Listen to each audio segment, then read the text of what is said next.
If a woman tears down her own house with her own hands, and a man is the one that provides the means for the house to make sure that she has shelter at all, it says that he is allowing her to ruin the inhabitants of that house. Who are the inhabitants of the house? Of course herself, but the children too. The maid servants, everyone that can live their grandma, grandpapa. She is sowing discord or not properly raising children up. She is not properly making her home.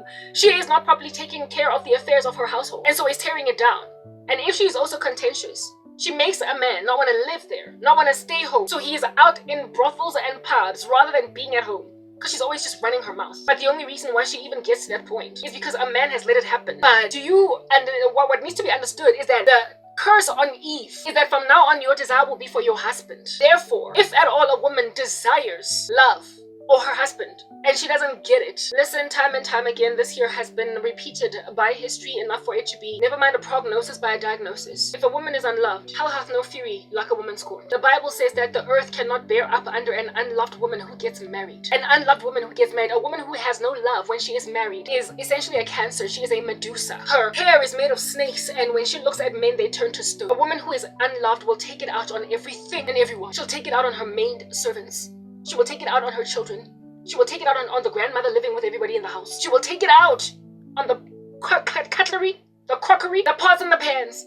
She will take it out on the animals. And she will gossip everywhere. She'll be a busybody. She will influence other women. She will badmouth her man. She will not speak highly of him in the streets, because after all, he is unloving. And so therefore, encourage other women to also come out with their dirty laundry pertaining their unhappy marriages. And so there'll just be this caucus of crazy ladies that are unhappy in marriages talking about their husbands like they ain't jack.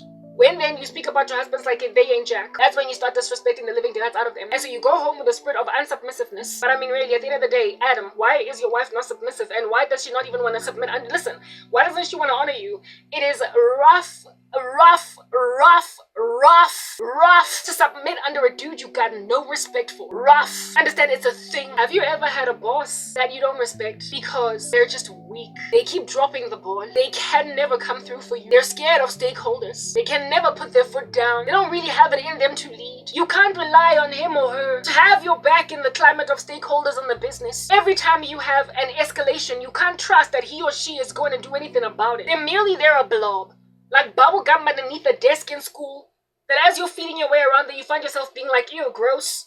Somebody arched and split their bubble gum out and put it underneath the desk. Next thing I got Bill Hazy. All they are is that sticky thing underneath your desk that you don't want to touch, but it's there anyway, and in very close proximity to you. That's what a boss that you don't respect achieves. They gather a salary, you don't trust them. You're bigger and better than them, you're stronger. You trust yourself to get things done more than them, but if you go over their heads, you might be called in for insubordination. You wish you could speak to the senior manager yourself. You wish you could speak to the GM yourself. You wish you could go directly to the CEO, because you know you're going to get the message across in a way that's going to be, grabbable, runnable with. But you can't go over your boss's head, so you have to lean on this person that's going to drag their feet, twirl on the spot, kiss a whole bunch of buttock, come back with nothing, hollow note and ash. But listen, you are earning twice my salary. I don't know why you're my boss. So what do you end up doing when you have no respect for your boss, when you can't trust that they're going to come through for you? You stop reporting matters to them. And of course, do they not heinously get discussed, gossiped by subordinates? Hi Lona, sizomcela ukuthi azosisiza ngama-RDS, kodwa he's not gonna get anything done. Ungamnikeza yona i-document yakho ukuthi ayoyisayina, but hayi, sorry Shem, it's gonna come back after 5 weeks. By then, your stakeholder will have already died. Because he's like 99. This person's not going to get anything done. You can give your documents to her and ask her to run them by the CEO, seeing as she is going into a meeting matter. Oh, she's scared. She's not going to want to bother him. Why is she in there, put in that position? What is it, nepotism? What is it, just pushing people along, peddling them like some drugs in like a trafficking operation? You're just peddling an individual up the corporate ladder, but they can't do jack. They can't do nothing for you. And so they frustrate subordinates until everybody gossips. Everybody gathers and sins heinously against God in the canteen to speak about how this boss guy, listen, our whole department is gonna flunk because he can't get a single thing did. You might, in his face or her face, smile like you're on candid camera. You might smile and say, oh, boss and Jenny, hi, morning. You know, like the annoying morning when you walk into the office, morning, like you got a flu. You might, that's all that he or she is good for. Morning, all nasally like it's flu season. You can smile to them and say, morning, afternoon, hey boss. But just, Jay, how much you have to pull your own strings to get stuff done, and how much you have to make like a contortionist artist or some kind of a gymnast to try to go over their head in a way that's not going to be clear you're going over their head. Basically getting your documents signed and then saying, no. I just ran into him in the canteen. He was behind me in the queue, so I was like, how about I just run this fast one past you? You went to the GM above your boss, and then you claim you met them at the canteen, you bumped into them, and so you were like, here's the document. And so therefore he signed it. And to make all different kinds of excuses to explain why you had to go over the head, otherwise you ain't gonna get jacked down. Jail and a bag of chips. Yeah. Well, if at all you've ever dealt with a boss you have no respect for because they drag their feet, they don't know their job, you're better than them at the job, but you don't want to go down for insubordination, you will know what it's like to be in a relationship with a man that you don't respect because he is just weak. He is fluffy. He cannot be a man. He is not walking in any spirit of manhood. He can't provide. He cannot put his act together. He can't be resolved. He can't make decisions. He can't.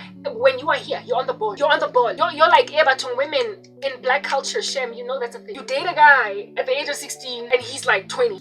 And when you're still in a stuffy of a school uniform, up and downing in these streets, hopping on them like a kangaroo, you don't see that your boyfriend just don't make no sense. He's driving around the gassy, partying, boozing it up, buying you savan, and you date him from 16, 17, 18, 19, 20. Yeah, but you see, 18 you matriculate, and when you turn 20, actually he's 24. You matriculate at 18, you then 19, first year, varsity, you're studying BCom accounting. It then dawns on you that, listen, my boyfriend usebenza at Dimension Data. My boyfriend usebenza at YTE. My boyfriend works at YTE as a casual. And I met him when he was 20 years old, when I was still in high school. And I didn't even ask him, what do you do for a career? But he was paying for my booze. He was working some job, and he appears to still be kind of working that same job. But now you're like in first year varsity and you start to crease your forehead and be like, what does my boyfriend do exactly? But he's still paying for your booze. After all, you're a student. So, I mean, if you're a student, you're still poor, you're still broke. But listen, you are on a CA track. You're going to be a chartered accountant one day. But hey, your boyfriend is working at Dimension Data. Call center, pushing pay. He's still boozing it up a storm. You're still drinking it up a storm. It's still fun. Everybody's cute. Everybody is very pretty. And everybody is naive. And then you get to second year. And then you get to third year. And your boyfriend is still working in the call center. He's been able to pay your way, etc. We get it. But where's the ambition, and what are you doing with a guy when you're an academic that's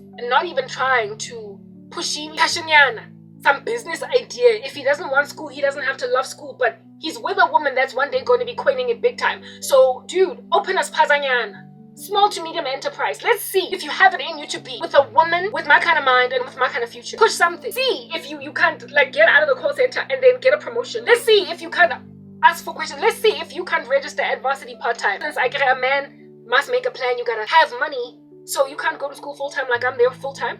Parents are paying for me. Then go part-time. Register part-time, boy. You need some Vits Plus. There's so many options. And this guy is just still like, yeah, but he's paying for your booze in the club. It gets concerning. You're in third year now, right? Okay, now you graduate and he's at your graduation. But you see, then he starts to become a little bit passive-aggressive. He's no longer sweet doting over you the way that he was when you were in school uniform. Now that you've got a degree and he doesn't, and he's still in the call center. You then get your honors and then you work your first job, and now you're starting to make money that is very close to what he's making. And then in just 2 years of your employment in corporate South Africa, you have already excelled above him. What in the world? Now it's clear that, girl, you're dating beyond you, beneath you. And then because you're in love and you've been with him, high school sweetheart, you've been with him since you were in high school, even though he was out of school. You try to build him. You then tell yourself you're going to penal beat him, like, I might teach him. And then you start giving him counsel. Baby, don't you want to go back to school? Don't you want to do this? Oh, you want to start a business? Don't you want to do this? And then you spend your life just striving and striving to try and create ambition in a man that just doesn't have it. And that just won't listen to you as a woman.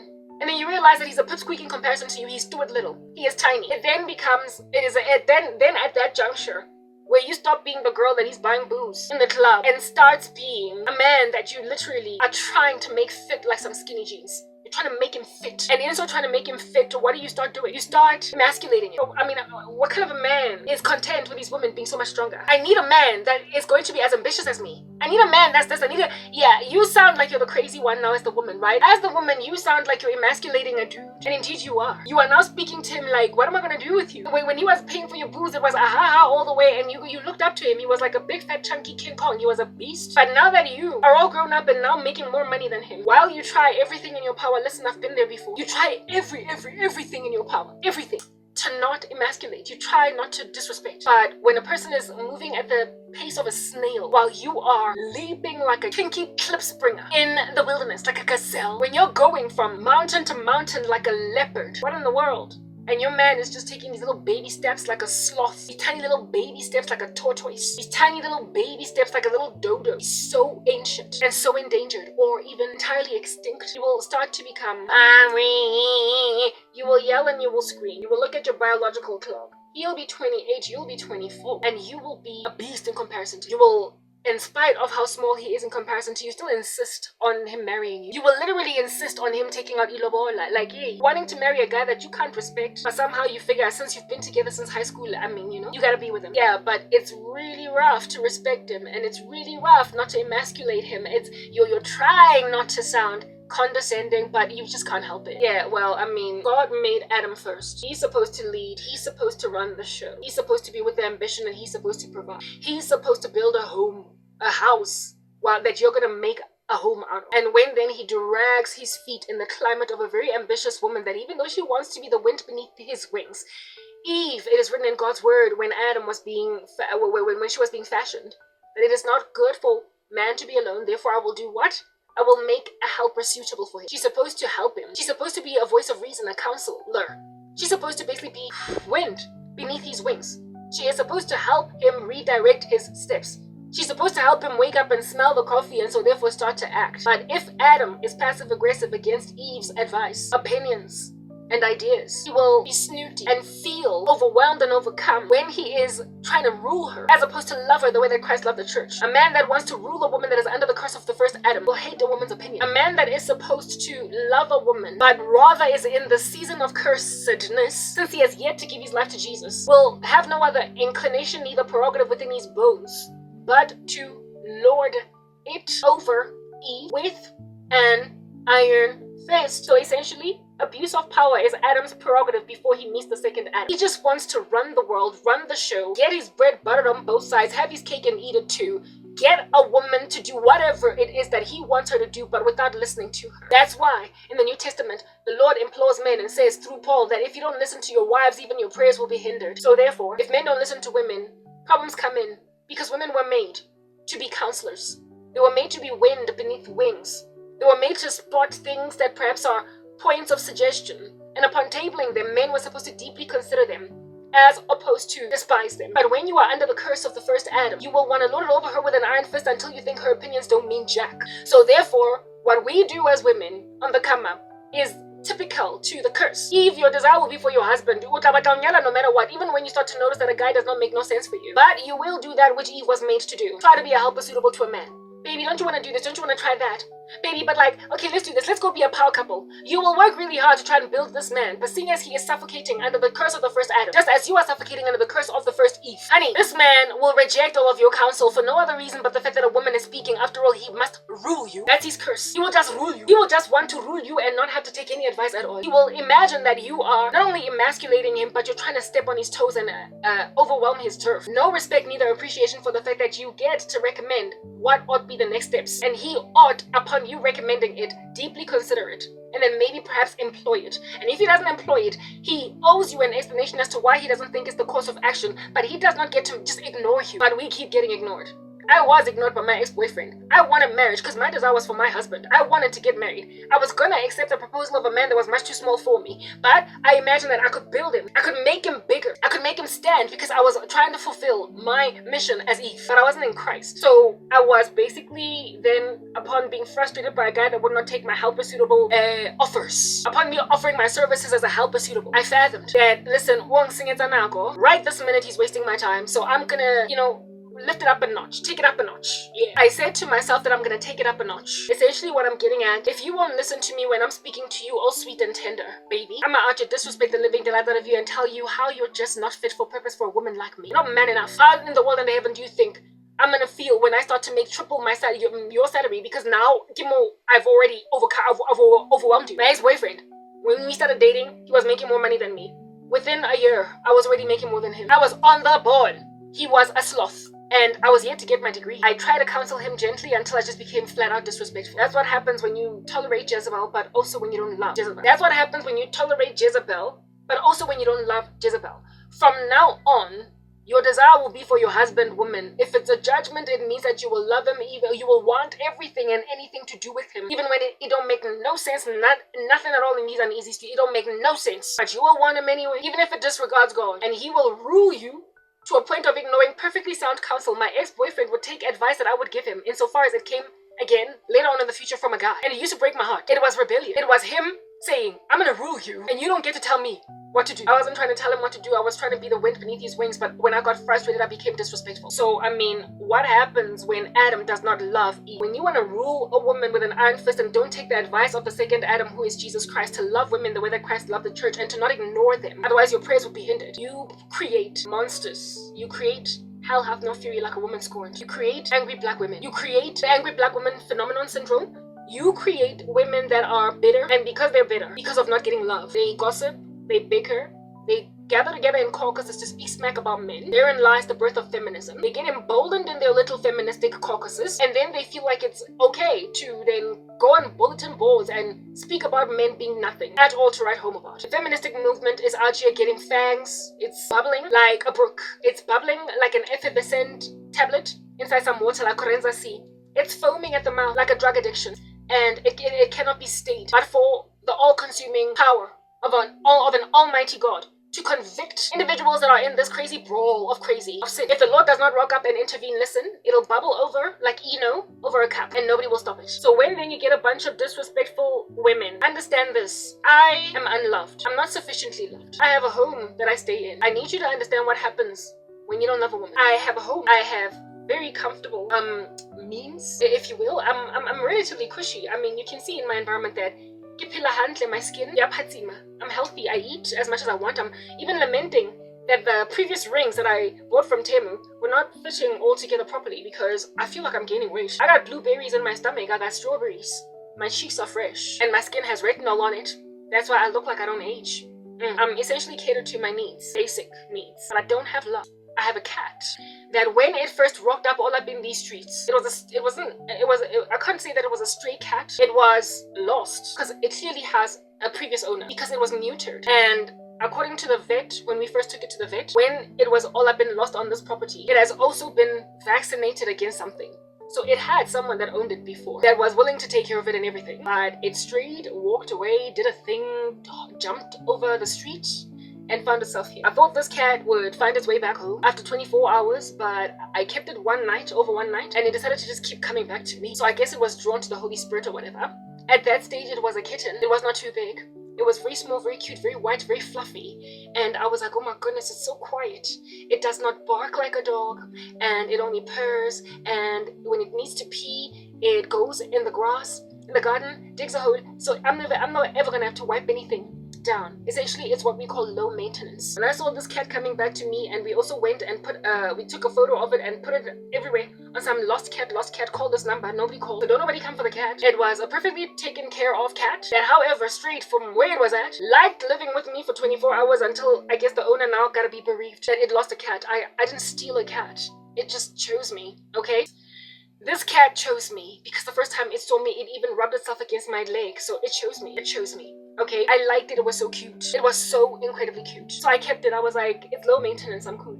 I'll take it. Months progressed and life continued to happen the way that my life is happening. I was entirely enamored and besotted with my cat. I was entirely enamored and besotted with my cat. I thought it was the cutest thing under heaven, especially considering it walked up here as a kitten.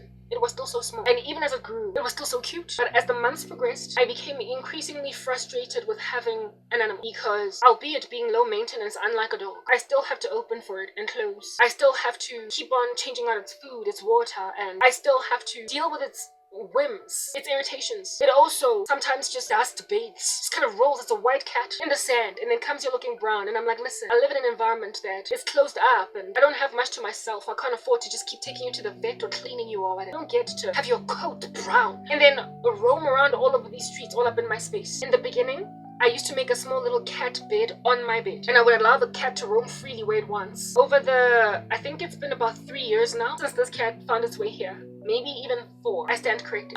It started out hanging out anytime it wanted on my bed, and I remember the first time the cat came in after it was raining, and its paws were muddy, and the cat put its paws on my bed linen. I was like, oh, you silly cat. And I just wiped it down, and the next day I changed my bed linen and it was nothing. It was water under the bridge. Now, every time I hear a rainstorm, when I see clouds, I get anxious. I get trepidatious. Because if I call the cat, you know cats are aloof. You don't just get to say, hey, cranky, and it'll come inside the house. You have to cajole it. You have to maneuver your way around. You have to be a smooth criminal to get it inside the house. Like, they're not like dogs. Like, you can just be like, hey, Spotty, and the dog just comes in. So every time the clouds start together, I tell the cat, listen, you're not going to like it outside when it's raining, so please just come. And I have to be like all like cajole. I have to be all cajole. And sometimes it'll just be aloof and leave me alone and insist with me being worried about it, on hanging out in the first few 15 minutes of rain. And then next thing, it starts to meow like no man's business, trying to come inside, and I'm like, but I called you in when the clouds were gathering. And then it'll come in all wet, and it'll shake its fur, and it'll get on where it is that it sleeps with those paws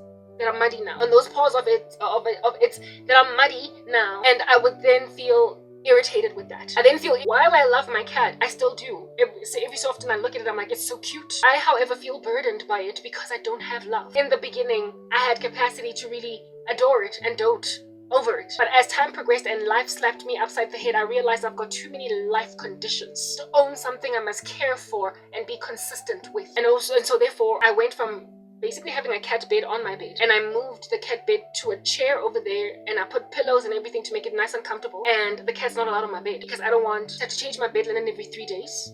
I also don't want to deal with cat fur all over the grill. If it has dust bathed, let it hang out in a bed where it is that I can just grab that stuff and put it in the washing machine the next day. But you don't get to dust bathe and then hang on my bed, and I'll have to change like the whole hall, just taking out bed linen and whatnot, and when the cat then climbs on my bed, I scream, I yell, I'm, no, get off my bed. It's like a whole struggle. It's a tug of war. And I also don't have like a cat flap where the cat can easily come and go. So when I'm sleeping and the cat wants to go outside, it literally comes in my ear and starts to kind of hover around my face to let me know that, listen, I want to get out. And I feel irritated that it's interrupting my sleep. And sleep is precious to me, especially considering I dream horribly. So I need to sleep all throughout those hours to get all my 8 hours in, and then I will deal with the spiritual war in the morning. So if I wake up, if I get my sleep broken in the middle, it's like I have to now labor on the fact that, listen, these witches are at it again. So I don't like interruptions of sleep. So every so often, I strategically lock the cat in the house so I can sleep a full night, and it sleep in the house. I put food in the house, and I let it sleep. It tends to, there's plenty of cushy spots in the house that it can chill on, right? So I've got water and everything for it in the house. I make sure that the cat is safe, but just the fact that I have to consider it, and sometimes I would, upon being irritated and being really spiritually afflicted, like as in really spiritually afflicted, I'd be like, I don't even know why I have a cat. Except when this cat arrived here the first time, I was like, wow, this cat is so cute, I like it. I was enamored and fascinated with my cat, and now I still like it, but I like it a lot less on days when I'm especially spiritually abused. When I've got so much spiritual war that I am writhing through, I can't stand my cat, and I end up feeling really guilty for yelling and screaming at it, because I feel like, listen, I am too bereft, too beleaguered, and too afflicted to have an animal. You're too much. But while I feel like the cat is too much, I would never throw it out on the street. I would never leave it out on a limb. I would never lock it outside. I would never let it just keep meowing outside and not let it in. I would never get to a point of so much neglect or abuse where it is that I would ignore my cat meowing outside and say, I'm not letting you in because I just let you out. I would never let it endure the rain. When it starts to rain, when the cat is out there, even though I am like, but why do I even have a cat? I stand up and I go outside and I'm like, I try to call it. Where are you? Hey, crank cat, come inside. And sometimes it's still aloof, it ignores me. And then I have to like just stand there. And then when the rain gets super hard, sometimes I go and I basically just grab it and bring it inside. And you know that cats don't want to be touched a lot of times, especially when they are aloof towards. So if you touch it, it'll be like, ah, and give you grief. But then for me, it's like, but this is in your best interests. And also, when a cat has determined to go outside and you want to keep it in, it won't leave you alone. It'll have zoomies, it'll scratch at the door, it'll do this, so you can't just ignore it. So therefore sometimes, because the cat has become nice and brave, it used to be very scared of the rain before, now it knows that rain is not harmful because it has a comfortable home to live in. So sometimes when it's like drizzling, even though I know it's going to be very uncomfortable within mere moments, it insists on going outside even though, listen, it's drizzling and you can hear the pellets of rain on the roof, that it's drizzling. It knows what rain sounds like. It's smart enough to figure all that stuff out, and yet it'll want to go outside. And I will feel irritated that you just want to go outside so you can be like a little child wanting to play in the rain, but very soon you'll be back in because you can't just stay in the rain. Why are you trying to go outside, but you can't ignore it when it wants to go out, because it's going to irritate you and scratch at the door and jump from spot to spot to spot and evidence to you that you're not going to hold me hostage. There are independent animals that also want their way, They're like Frank Sinatra. You don't get to tell a cat jack, right? If you have a cat, you would know that's a thing. You don't tell a cat nothing. So you have to open when it wants to go. And so I open only to open again for it to come back in just 5 minutes. So it just wanted to catch some air, but then it was too much air, and now it's scratching at the door again, meowing like a baby, and I have to open for it. And this has been my life with this cat for the past 4 years, and on better days, I'm happy to just keep on up and down like a yo-yo, opening and closing for a cat, and changing out its linen, and da-da-da-da-da-da-da-da. But when I'm really going through it, I often say under my breath, but why do I even have a cat? Well, yo, that's an animal. And largely, I would like to imagine that it doesn't realize that I'm passive-aggressive with it. Largely, yeah. Also, another thing about cats, right? They groom a lot. They lick their bodies. In the beginning, I had no qualms with it. I didn't care. Now, I can't stand the sound of my cat licking itself to a point where when it starts to grow, I feel grossed out by it. Listen, I feel disgusted because what it's licking, it's cleaning itself. So after it like dust bathes, it's like it's licking its dust off all that sand soil. I'm thinking like a human being. Like, it's so gross.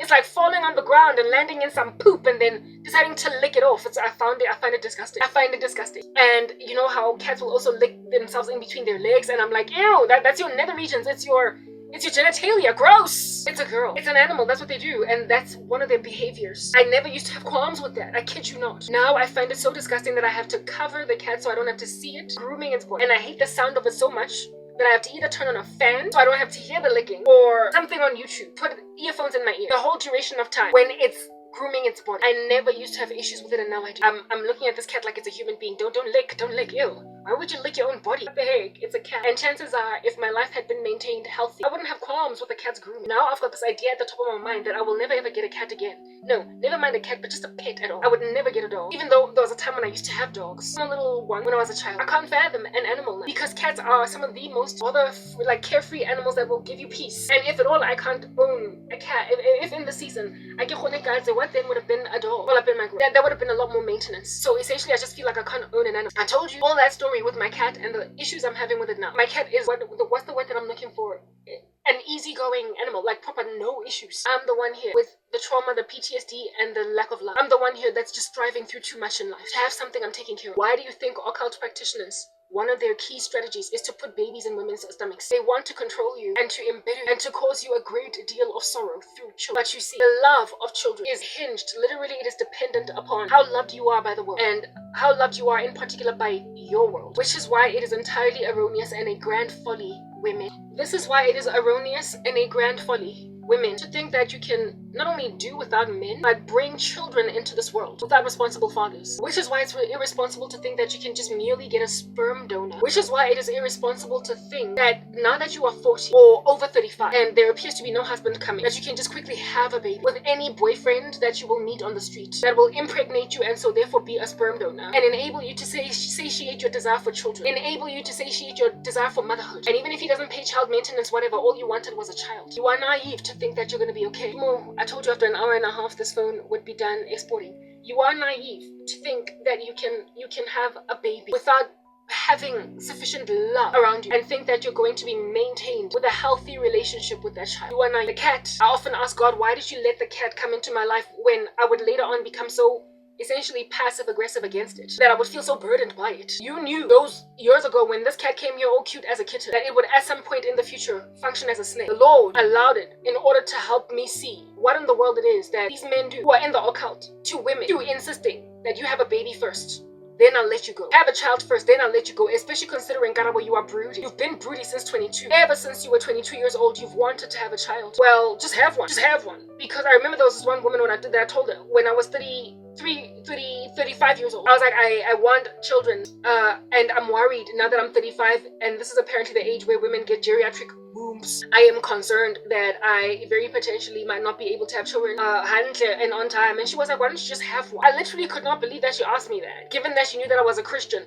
I was like, have one? Honey, I don't have a husband. Like, I don't have family. I have nothing. Like, it don't make no sense. Like, listen, this woman was literally counseling me that just have a child, everybody will take care of that kid. Everybody will have that kid's back. And listen, it's a thing in the black community that children get fat. Children grow up, they get fat. Children run and they are healthy. They run and they're healthy and they appear okay, but they are not mentally healthy and they're also not loved. They're not loved, even though they're taken care of. People make sure they don't die largely. People make sure that when their stomachs start to grumble, somebody is there with some porridge. You will not be starved. You will have more food than you can eat. As a black child growing up, you will not be emaciated, at least if you're not growing up in a poverty-stricken family. You will have enough food to eat. You will always have God, you will always have whatever, but my goodness, love, actual attention, like compassion, concern, concentration on you, questions. Are you well? Are you okay? Hugs, kisses. After you getting out of the state of being a baby, you will get hugs and you will get kisses when you're still like 2 or 1 or 3. But after a certain age, you stop getting hugged. You stop getting kissed.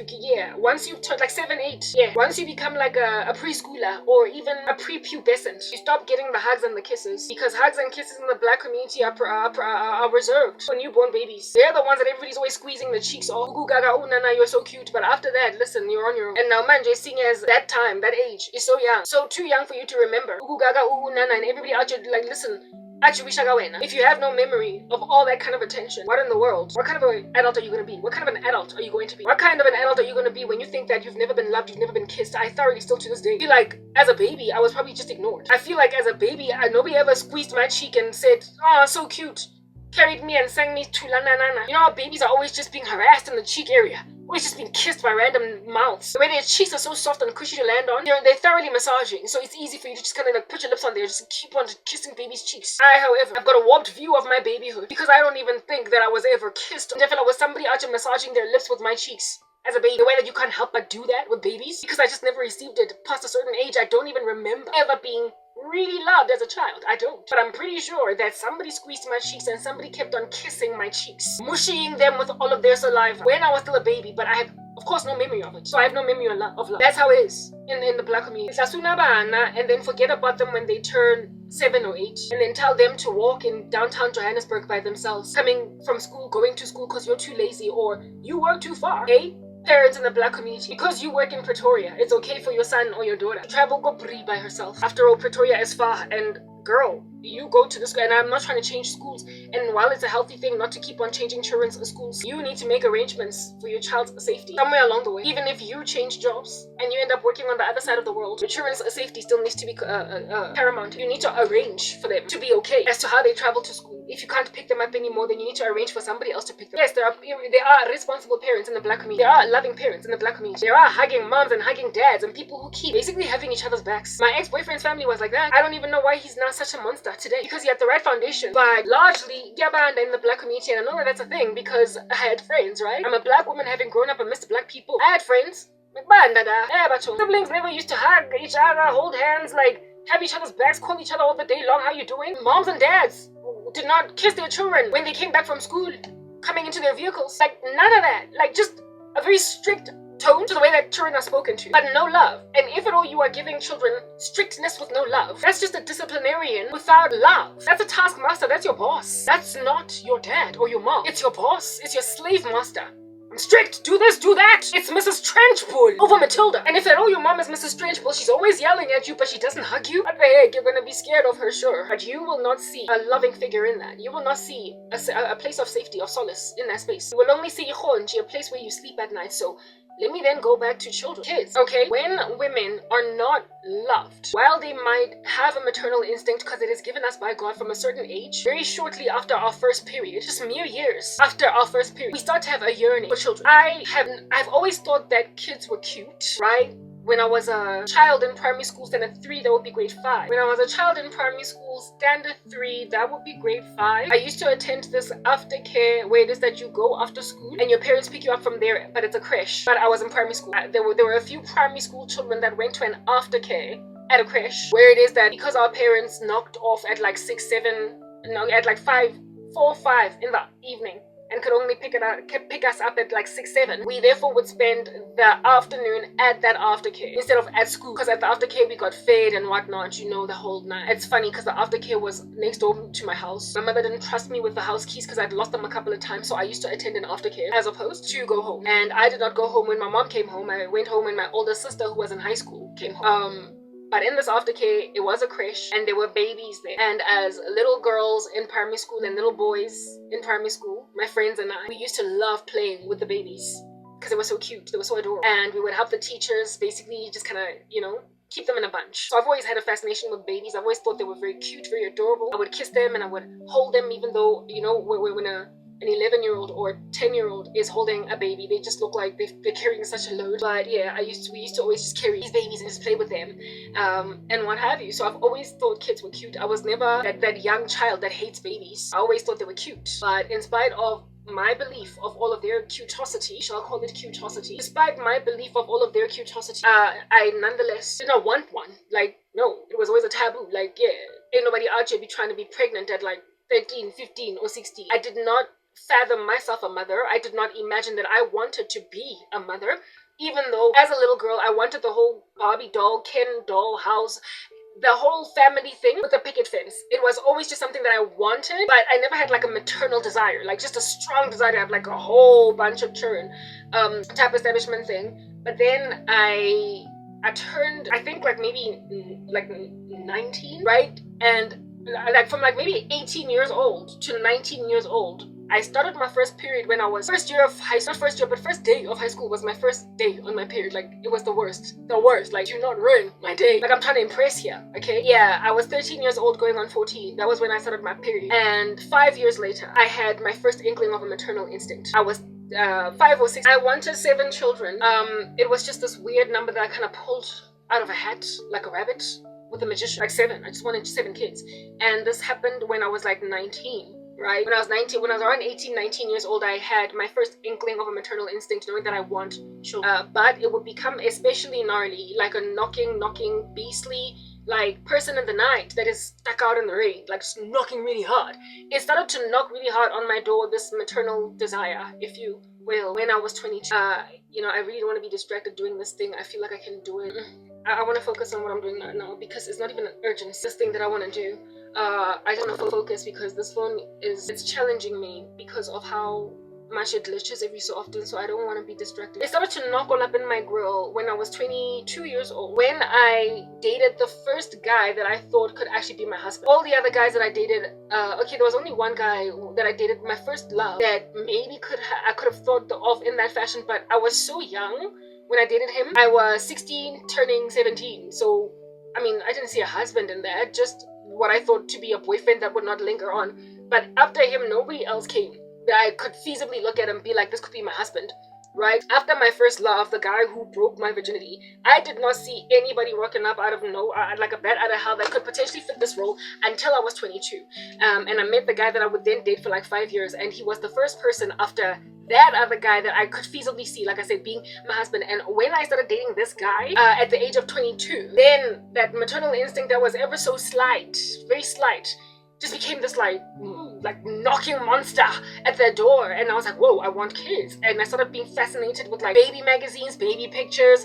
When we were dating, I would like, there was this application where it is that you could feed your photo, feed his photo, and then out pops like what your baby would look like. I would keep doing stuff like that, and I wanted to get married so that we could stop making babies already, etc. So frankly, what I'm trying to get at is that at the age of 22 was when the maternal instinct became especially gnarly, because again, it's gnarly when you're not able to meet it, to fulfill it. Okay, yeah, that happened the way that it did, and so I wanted, like I said, I wanted a child. So the maternal instinct in a woman, even though you start out just kind of maybe even apathetic towards children, not wanting them at all, or maybe you are a little girl that thinks babies are cute, but no, you're not trying to have one of your own. Somewhere along the way, a couple of years down the line from your period, God will breathe it into you the way that he breathed into Adam, and then he became a living soul. He will breathe it into you, and you will now have a longing to, you will then have a longing to be a mother, even though before then you just didn't care for children. I often used to ask myself when I was a child, like especially when I was a teenager, I would ask myself, how in the world do women have more than one child? Because pregnancy just seemed so onerous. It just seemed like such a laborious process. It was so taxing that I was like, how do women have 2, 3, 4, 5, 6, 7 babies? How are they pregnant so many times? This thing just seems like it's just so taxing on the body. And the reason why I asked this question when I was a teenager was because my mother had my baby sister when I was 17 and I saw my mom's pregnancy. I saw her before and of course during, and I was like, this thing is so taxing. It's just, she became so fat, so big, and my mother never used to have any stretch marks on all over her body. Like throughout her pregnancy with me and my older sister, her body was just like it bounced back, clearly, because I of course I didn't see her because I was the last born in that instance, but nonetheless I knew my mom when she was without clothes. So what my baby sister did in my mom's body, given that she was already older and had eaten all that McDonald's and age had caught up, because she had my little sister when she was like 43 or 44 or whatever, she got these stretch marks and she got chubaba on her face. She got cloasma, right? Melasma, cloasma, whatever you want to call it. She never had that with me or my older sister. Yeah, according to her, she had to go and see a dermatologist for all of that chubaba business after my baby sister was born. But basically she just did not carry very beautifully, like even in the slightest, like not at all. My mother's pregnancy made her something different. She just looked beastly, monstrous, and my mother is quite a beautiful woman. Throughout the pregnancy with my baby sister, it was hard to see her glory. It was absolutely hard to see her glory. And when I saw the pregnancy, I was like, how do people have like more than one when pregnancy does this to you? Like the stretch marks on my mom's stomach were so black. Today you can't even see them, but they were so black that I was like, what in the world? Like, what is going on over here? Yeah.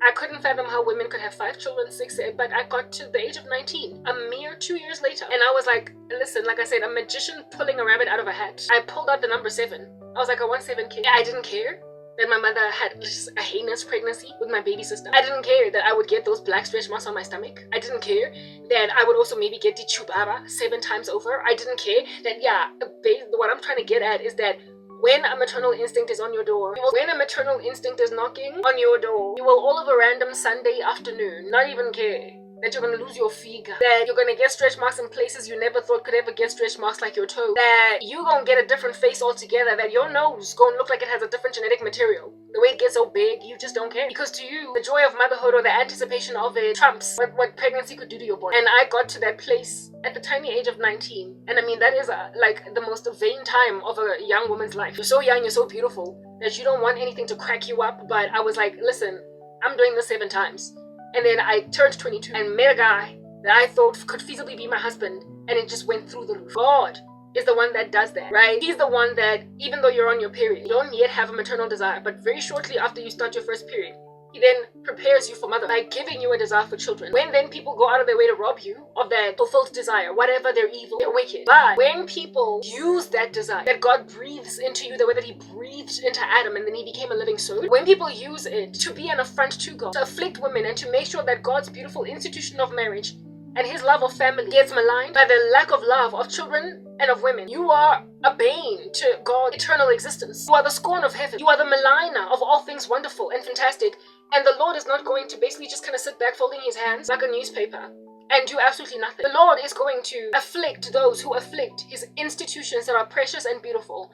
If you have no respect nor regard for the fact that it is an emotional impetus that is awarded a woman to desire a woman, not a woman, but to desire children. If you don't have any respect that emotional impetus has been given these women by God in order for them to be doting mothers over babies and that they might nurture over them and feel a big sense of protection. If you make a decision to use that in order to be an affront to God by abusing women's nurturing, mothering thing that they do, so you could get to women in the spirit of misogyny and in you abusing power, what in the world? Like, listen, you are the worst nightmare that heaven could ever gaze at. You cannot use a woman's maternal instinct and a woman's desire for children against God, to sin against him in women. You're not going to be okay on that day. Listen, you're not going to live. You're not going to make it. You're not going to make it. Like I said the other day at the end of my video, you're not going to make it. Using that accent, that British accent, you're not going to make it. You don't get to use the gumption inside women that God gives to rear children against, never mind women, but God, in so creating societies, in so creating a human race that is healthy in mind and in heart and in soul. If women are not loved, the ramifications fall upon children. It is inevitable, because nobody here is a robot. Nobody here is unperturbed by elements. Nobody here is living in a vacuum with all things equal. People respond to external stimuli, and it then influences their future decisions. and their behavior. So therefore, a woman can literally end up being the bane of her children's existence because she's unloved by her husband or is abused by society. She can end up struggling to be a mom that makes any kind of sense. No one operates in a vacuum. Emotions have power to change a person's behavior. And if a woman is always bereft, she will struggle to be an available mother. And if at all she's not an available mother, she will be the scorn of her daughter because she might even be one of those narcissistic moms that is competing with her child. Or she might be one of those overbearing moms that thinks that her son is her husband and so hates every daughter-in-law prospect. She will be a nasty little gnarly monster of an athlete's foot infection that will thoroughly make it impossible for societies to thrive because, listen, society commences from the family. And if the family is healthy, then society is healthy. If thoughts in the family are healthy, then society is healthy. If kids are loved, then society is healthy. And if kids across the board on a multiplier are healthy, then they're not going to influence each other trash even in school because they come from healthy families. So if your primary prerogative is to just break up the nuclear family, if your primary prerogative is to undermine the institution of marriage, and if your primary prerogative is to put babies in women's stomachs so you can handle women, so that women can be subdued and put in their place because of the fact that they'll be too concerned about children. Whew, yes, like it would. Listen, God made Adam first to create families on earth. You don't get to mess with how families operate and how they can love God and not be lambasted by a holy God ultimately. Some of these people who work in the occult, like, listen, I often wonder when they arrive in eternity, just the blows, like the interwoven judgments that slap them and the reason why they're enduring what they're enduring, they suddenly are aware of it.